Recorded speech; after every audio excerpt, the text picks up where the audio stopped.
दोस्तों, ये कहानी एक ऐसे व्यक्ति के है जिसने अपनी जिंदगी में बहुत संघर्ष किए, लेकिन इसने हार नहीं मानी और अपने मुश्किल समय से निकलकर सफलता प्राप्त किया। ये कहानी हमें सिखाती है कि परिस्थितियां कितनी भी कठिन क्यों न हो, अगर हम दौरे मेहनत और सही सोच बनाए रहे तो हम हर मुश्किल से बाहर निकल सकते हैं। कहानी का शुरुआत एक छोटे से गाँव में रोहन नाम का एक लड़का रहता था। वह बहुत होशियार था, लेकिन उसके पास ज्यादा संसाधन नहीं थे। उसके पिता एक किसान थे और परिवार आर्थिक रूप से कमजोर था। रोहन का सपना था कि वह एक बड़ा इंजीनियर बने और अपने माता पिता का जीवन सुधार सके, लेकिन स्कूल की फीस तक भी भरना मुश्किल था। उसके दोस्त और गांव के लोग उसे कहते थे कि इतनी बड़ी सोच मत रख, हमारी किस्मत में बड़े सपने पूरे करना नहीं लिखा। लेकिन रोहन ने हार नहीं मानी। वह दिन भर खेतों में अपने पिता की मदद करता और रात को स्ट्रीट लाइट के नीचे बैठकर पढ़ाई करता था।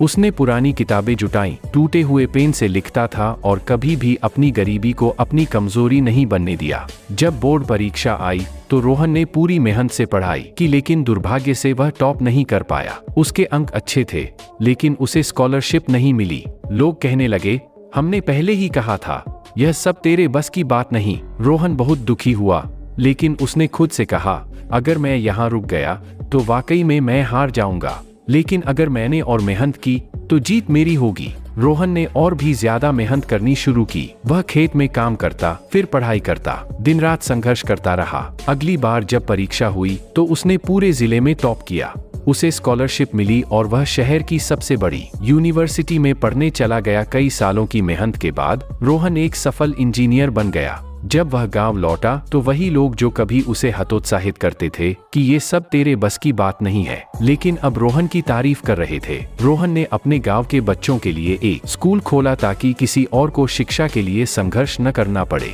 देखिए, असफलता अंत नहीं है, यह केवल एक सीढ़ी है। मेहनत और आत्मविश्वास से कोई भी इंसान अपनी तकदीर बदल सकता है। दुनिया कुछ भी कहे, अगर आपका लक्ष्य बड़ा है तो उसे पाने के लिए खुद पर भरोसा रखें और मेहनत करते रहें।